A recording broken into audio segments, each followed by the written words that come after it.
আবার বাবুজি ভাইরা আমার মা বোনেরা তাড়াতাড়ি করে মা আমেনা বললেন, আব্বা আমি একাই কি কাবা শরীফ যাব?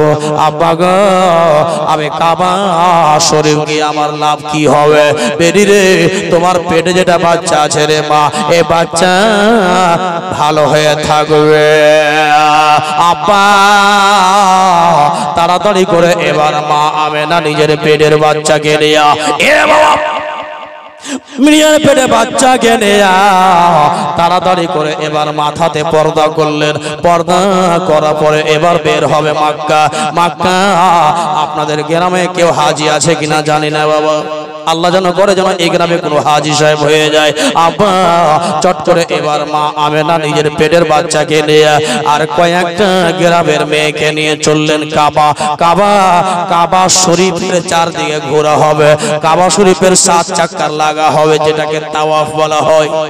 কি বলা হয়? তাওয়াফ। 7 চাক্কার লাগা কাবা শরীফের 7 চাক্কার যদি না লাগাবেন তো কোনো হাজির হজ হবে না। তাওয়াফ করা ওয়াজিব আছে। যতক্ষণ তাওয়াফ না করবেন 7 চাক্কার কাবা ঘর আপনারা দেখেছেন তো? এই যে দেখেন কাবা, এই কালো করে আছে, এটা হচ্ছে কাবা। ডান দিকে আছে কাবা আর বাম দিকেও আছে কাবা। এই যে দেখেন 4 কোণিয়া ঘর আছে, এটা কি বলে? কাবা।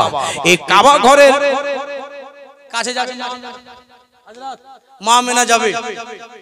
এবার যেতে যেতে যেতে যেতে যেতে যেতে যেতে একটুখানি দূরে গেছে, খেয়াল করবেন, বড় গুরুত্বপূর্ণ কথা বলছি আপনারাকে।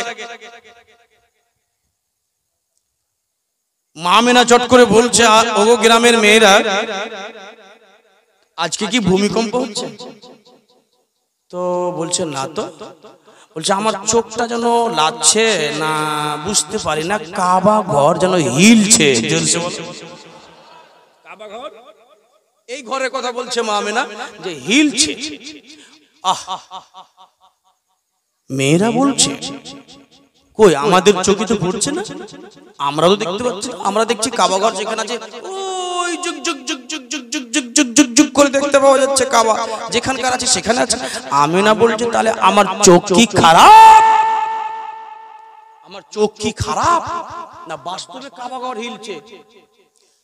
বলে আমেনা, কাবা ঘর আমরা যেন যে জায়গাতে দেখতে পেয়েছি সেই জায়গায় মৌজুদ। আমেনা তোমার কোথাও যেন ভুল হচ্ছে। আমেনা চট করে যেন বলতে লাগলো, বোন রে, এতক্ষণ ধরে যেন দেখছিলাম কাবা ঘর হিলছে, আব যেন দেখতে পাচ্ছি কাবা স্বয়ং আকাশে যেন উড়ে গেল। এত সুন্দর কথা শুনে আসতে সুবহানাল্লাহ বলবেন, একটু জোরে বলেন। কাবা স্বয়ং যেন কাবা ঘর যেন শূন্য মাটিতে থেকে যেন উড়ে গেল আকাশে। আব্বারে কাবা যেন উঠে গেল, উড়ে গেল। কাবার হাত আছে নাকি বলে? কাবা ঘরে হাত আছে? নেই। কাবা ঘরের পা আছে? নেই।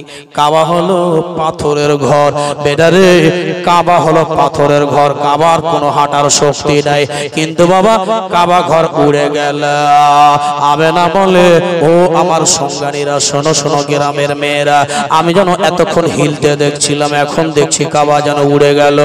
এ দেখো কাবা ঘর যেন হইলে যায়, কাবা কাবা যেন এরকম করে আমার পার্শ্বে চলে আসে। নারে তাকবীর, একটু জোরে লাগান, নারে তাকবীর, নারে রিসালাত, নারে রিসালাত, নারে হায়দারি। জশ্নে ঈদ মিলাদুন নবী, জশ্নে ঈদ মিলাদুন নবী। বাবা ভাইরা চট করে মা আমেনা যেন বান্ধবীদেরকে বলতে লাগলো, দেখো দেখো দেখো না, কাবা যেন উড়ে আমার দিকে চলে আসে। ও বানিয়া গ্রামের বাবা, আমার ভাইরা, আমার নবীজির মা যেন দেখতে পায় কাবা ঘর যেন আমার দিকে চলে আসে। আল্লাহ, কাবা ঘর, কাবা ঘরের কাছে আমি যাইতেছিলাম, ওরে খোদা গো, কাবা ঘরের কাছে আমি যাচ্ছিলাম, কাবা আমার কাছে। মনোযোগ দেবেন, মনোযোগ। কাবা, কাবা ঘর যেন আমার নবী মুস্তাফার মায়ের চারদিকে যেন ঘুরতে লাগে। আবে না যেন বলল কাবা রে তুই হলি বাংলাদেশের মুসলমানের কাবা, ইন্ডিয়ার মুসলমানের কাবা, আফ্রিকার মুসলমানের কাবা, কাবা রে তুই হলি সারা জগতের মুসলমানের কাবা, আমারও কাবা হলো তুমি। আর তার জন্য আমার শ্বশুর মশাই তোমার কাছে পাঠালো, তোমার 7 চাকা লাগালে আমার পেটের বাচ্চাটা ভালো থাকবে। জোরে বলে ওরে কাবা, আমার পেটে বাচ্চা আছে, বাচ্চা যেন আমার নষ্ট না হয়ে যায়, সুন্দর হয়ে যেন জন্ম নেই বলে তোমার ঘর তোমার কাছে আমি জিয়ারত করতে আসলাম। 7 চাকা লাগাবো, লাগিয়ে আমার জীবনখানা ধন্য হবে। কাবা রে তুমি কেন আমার কাছে আসলে রে কাবা ঘর, বলো বলো। কাবা জবাব দিচ্ছে, কাবা ঘর উত্তর দিয়ে বলছে আমেনা আমি হলাম দুনিয়ার কাবা, তোমার কাবা তুমি আমার কাছে এসেছিলে, তোমার কাবার কাছে তুমি এসছো, আর আমার কাবার কাছে আমি এসেছি।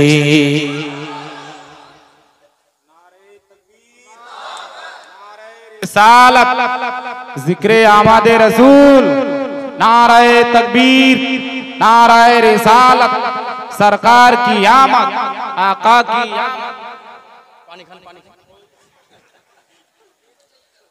नारा लागे, एमনি করে नारा লাগাবে, কেউ ঘুম ভাঙবে। नारे तकबीर, नारे रिसालत, सरकार की आमद।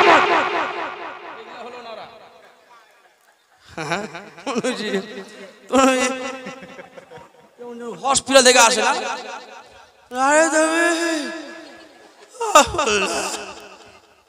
এরকম করে নারা লাগানো। সুবহানাল্লাহ।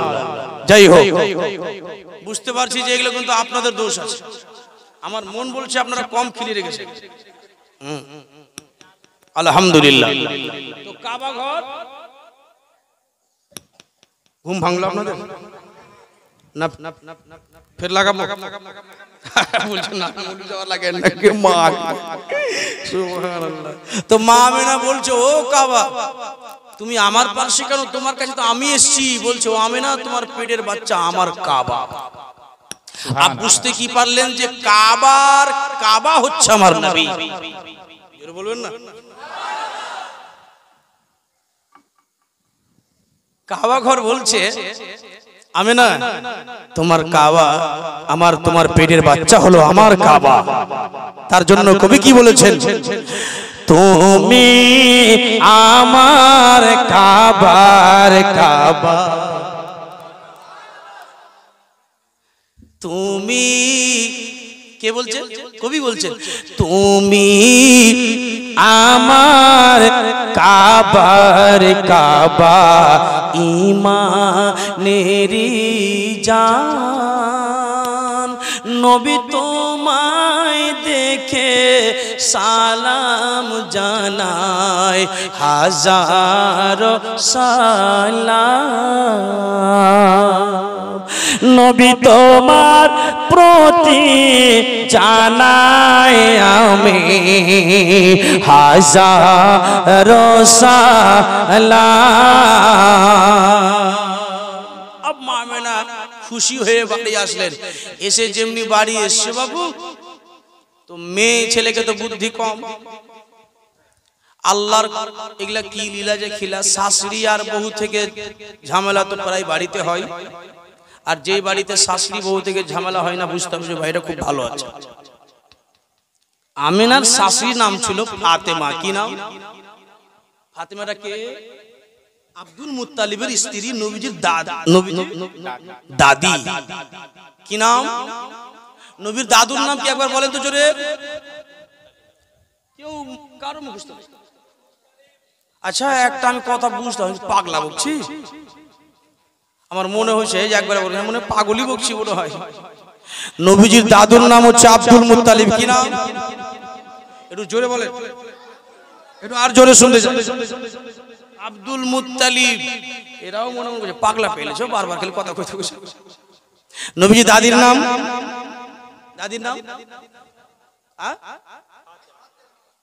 ভয় ভয় ভয় করে বলছে ফাতেমা। দাদুর নাম আব্দুল মুত্তালিব, দাদির নাম ফাতেমা। দাদি ফাতেমা বলছে আমেনা দাঁড়াও, গেটেই দাঁড়াও। তো অ্যাকচুয়ালি তুই মা আমেনা এক তো স্বামী হারা হয়ে আছে, এক তো কলেজায় আঘাত আছে, পেটে বাচ্চা আছে। মা কি হলো, মা কি হলো, দাঁড়াও।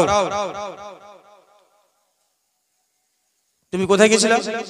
আম্মা আমি কাবাঘর গিয়েছিলাম, তো একটা হাদসা হয়ে গেছে, আপনাকে বলছি। তোমার কোনো ঘটনা শোনা হবে না। তুমি কি কাবা গিয়েছিলা না মক্কার বাজার ঘুরতে গিয়েছিলা? ছি ছি ছি ছি, কি কথা বলছেন? আমি ওগুলো জায়গায় যাইনি মা, আমি কাবাঘর গিয়েছিলাম। আবার কাবাঘর বলছি না, চুপ করে থাকো। আমিনার শাশুড়ি বলছে বারবার তোমাকে বলবো না, একবার বলবো, তুমি বলো কাবা ঘর গিয়েছিলে না তুমি মক্কার বাজার ঘুরতে গিয়েছিলে? আম্মা এইভাবে কোনো মেয়ের উপরে ইলজাম লাগানো আপনার ঠিক হচ্ছে না। আপনি বলেন না কি দোষ পেলেন আপনি? আবার বলে আমি আর বেশি কথা বলতে পারবো না, তবে একটা কথা বলো, তুমি মক্কার বাজার গিয়েছিলে? বলে না মানা, আমি মক্কার বাজার যেতে পারে না, আমি বাইতুল্লাহ আল্লাহর ঘর জিয়ারতের জন্য গিয়েছিলাম। তো ঘটনা হয়েছে কাবা আমার কাছে এসে সালাম করেছে, আর এটাও বলেছে নাকি কাবা হলো কাবা হলো আমার বাচ্চা। এটা কথা আমি তোমাকে বলার জন্য আসছিলাম মা, কিন্তু আপনি আমার কলেজায় দুঃখ দিয়ে দিলেন মা। বেরি রে, আমি তোমার কোনো কথা শোনা হবে না, আমার মন বলছে তুমি মক্কার বাজার গিয়েছিলে। আপনাকে এতক্ষণ ধরে আমার কাহিনী বলতেছি, আমার এতক্ষণ ধরে আপনাকে আমার কিস্সা বলছি, আমি অমুক জায়গায় গিয়েছিলাম, আপনার বিশ্বাস হয় না? বলে না হয় না। বাবারে কেন আপনি আমার কথা কোনো বিশ্বাস করছেন না মা? বেরি রে, তোমার শরীরে যেটা খুশবু পাওয়া যায়, এটা খুশবু গাঁও গ্রামে পাওয়া যাবে না মক্কার বাজার ছেড়ে। তোমার শরীরে যেটা খুশবু পাওয়া যায়, আতর পাওয়া যায়, এই আতরটা মক্কার বাজারে কিনে পাওয়া যায়। তুমি আতর কিনতে গিয়েছিলা, তুমি মক্কা যাওনি। তোমার গাঁও থেকে, তোমার শরীর থেকে, তোমার কাপড় থেকে খুশবু কেন আসছে, আতর কেন আসছে? বাবা ভাইয়েরা এবার চট করে বলার পরে আব্দুল মুত্তালিব বেরিয়ে চলে আসলো। ও আমার বিবি ফাতেমা, কিসের জন্য বৌমায়ের সঙ্গে ঝগড়া করো? আমেনা দুঃখ করো না মা আমার সোনারে, তোমার শাশুড়িকে একটু জ্ঞান বুদ্ধি কম আছে রে বেটা। লাল রে, কোনো কলেজে আঘাত পেও না বেটা আমার সোনারে, কোনো অসুবিধা করিস না রে মা। আব্বা আমি কোনোদিন মায়ের বাড়ি থেকে আজ পর্যন্ত বাপের বাড়ি যেতে চাই না। এতদিন ধরে আমার বাচ্চা 8 মাসের পেটে হয়ে গেল, এখন পর্যন্ত মায়ের বাড়ি যেতে চায় না। আব্বা গো, আমি আর আপনার বাড়িতে থাকবো না, আমি আমার বাচ্চাকে পেটে নিয়ে মায়ের বাড়ি চলে যাচ্ছি। জোরে বলে আব্বা এবারে শুনেন ঘটনা শুনেন। নবীজিকে, নবী আমার পেটে আছে, আব্বা আমি চললাম আমার ছেলেকে নিয়ে বাপের বাড়ি, বাপের বাড়ি। আমার শাশুড়ি এরকম করে কথা বলতে পারে?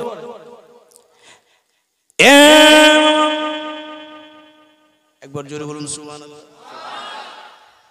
আব্দুল মুত্তালিব যেন বলে, বেটি রে এই আতরের খুশবুটা কোথায় পেলে একবার তোমার শাশুড়িকে বলে দাও। কে আছে? নিষেধ করো না, নিষেধ করো, নিষেধ করো। বলে বেটি রে তোমার শাশুড়িকে একবার বলে দাও এটা খুশবু আতরটা কোথায় কিনে পেয়েছে। আম্মা আম্মা গো, এই যে আতরটা যেটা আপনি খুশবু পাচ্ছেন আম্মা, এটা আমার কোনো কিনা আতর নয়, আমার পেটের বাচ্চার খুশবুর আতর। আমার পেটে যেটা বাচ্চা আছে আম্মা, এটা বাচ্চা, এটা খুশবুটা আজ থেকে নাই আম্মা। আম্মা গো, আমার পেটে যখন বাচ্চা আপনার ছেলে দিয়ে গেছে আব্দুল্লাহ, আমার পেটে যখন একটা বাচ্চা দিয়ে গেল, সেই রাত্রেতেই একজন জন নবী এসেছিল আর এসে বলেছিল, আমেনা মোবারকবাদ হোক তোমাকে, তোমার পেটে দুনিয়ার বাদশার নবী। ও আমেনা,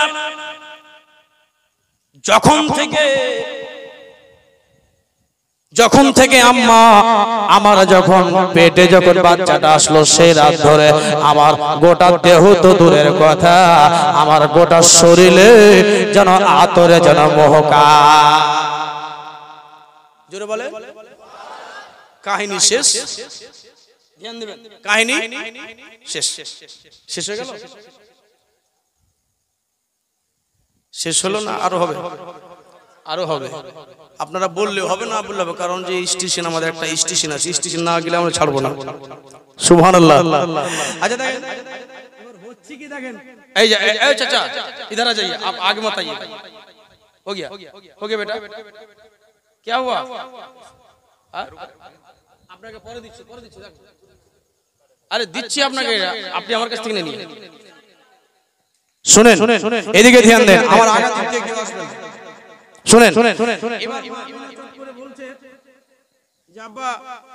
এবার রাসূলুল্লাহর নবীজির বয়স, মায়ের পেটে আমার নবী মায়ের পেটে হয়ে গেল 10 মাস। জোরে বলুন সুবহানাল্লাহ। এইবার হয়েছে কি জানেন, আব যারা ওয়াহাবি আছে, আব যারা দেওবন্দি আছে, যদি মাইকের আওয়াজ পাই, এখন কটার আওয়াজ? ওরে বাপ রে, মেলে রাত কখনো এত রাত হয়ে গেছে।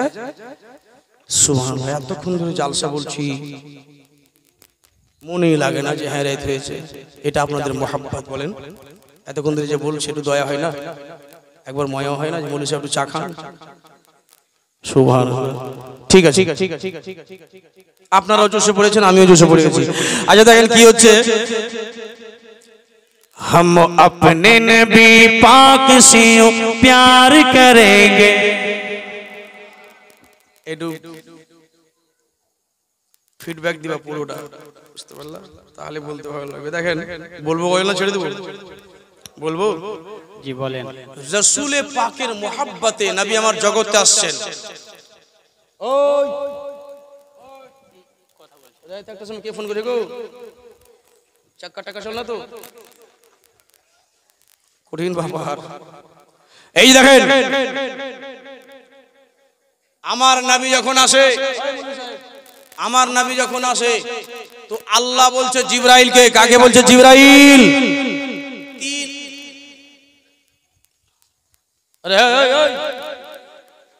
বলে জিবরাইল তাড়াতাড়ি করে যাও। ধ্যান দিবেন, এই কথাটা দরকার শোনা। এই দেখেন আমার ভাই যখন চোখ যখন ডুক ডুক করছে, চোখ আর জায়গা অভ্যাস নেই, এই যে মোড়াটা সাদা টিফিন আছে, নাম ভুলে গেছি। জিবরাইল যাও জান্নাতে, যাও জান্নাতের মধ্যে 3খানা ঝান্ডা নাও। জোরে বলুন, 3খানা ঝান্ডা নাও। ঝান্ডার রং হবে সবুজ। আল্লাহ বলছে জিবরাইলকে, আর 3খান ঝান্ডা নিয়ে একটা ঝান্ডা গেড়ে দাও কাবার ছাদের উপরে, আর একটা ঝান্ডা গেড়ে দাও পূর্বে, আর একটা ঝান্ডা গেড়ে দাও আমিনার বাড়িতে, 3টা ঝান্ডা গেড়ে দাও। একটা ঝান্ডা বাইতুল মুকাদ্দাসে কাবার ছাদে, আর একটা ঝান্ডা আমিনার বাড়িতে, 3খান ঝান্ডা গেড়ে দাও। আল্লাহ এই ঝান্ডাটা কেন গাড়বো, কিসের জন্য গাড়বো? তো আল্লাহ বলছে জানো না, আমার নবী যাবে, পয়দা হবে। জোরে বলুন সুবহানাল্লাহ। ঝান্ডা দেখে যেন সব বুঝতে পারে, পৃথিবীর মানুষ জানতে পারে যে বিশ্ব নবীর আগমন হবে। জোরে বলেন। আপ বলেন ঝান্ডাটা গাড়া কার আদেশ? জোরে বলেন, কার আদেশ? তো আল্লাহ বলছে ঝান্ডা গাড়ো, আর তুই বলবি ঝান্ডা গাড়া শিরিক, তো তোকে গেড়ে দেবো। হ্যাঁ, আল্লাহ বলছে ঝান্ডা গাড়ো নবীর জন্মদিবসে, আর তুমি বলছো যে ঝান্ডা গাড়া বেদা। এরা জইলা মরে যায়। তিনখানা ঝান্ডা গাড়া হলো। ও বানিয়া গ্রামের মা খালারা, ভাইরা, বন্ধুরা আমার, আব্বাজান, দোস্ত বুজুর্গ, সোনার বাবুজি, আব্বুজি, ভাইরা আমার, যখন নবীর জন্মদিবসে প্রত্যেকজন আপন আপন বাড়িতে ঝান্ডা, সবুজ ঝান্ডা লাগাবেন। লাগাবেন কি লাগাবেন? এই দেখেন ঝান্ডাগুলো টাঙা আছে, কোনায় কোনায় সবুজ, এরকম ঝান্ডা টাঙবেন। কবি কি বলছেন? হাম আপনে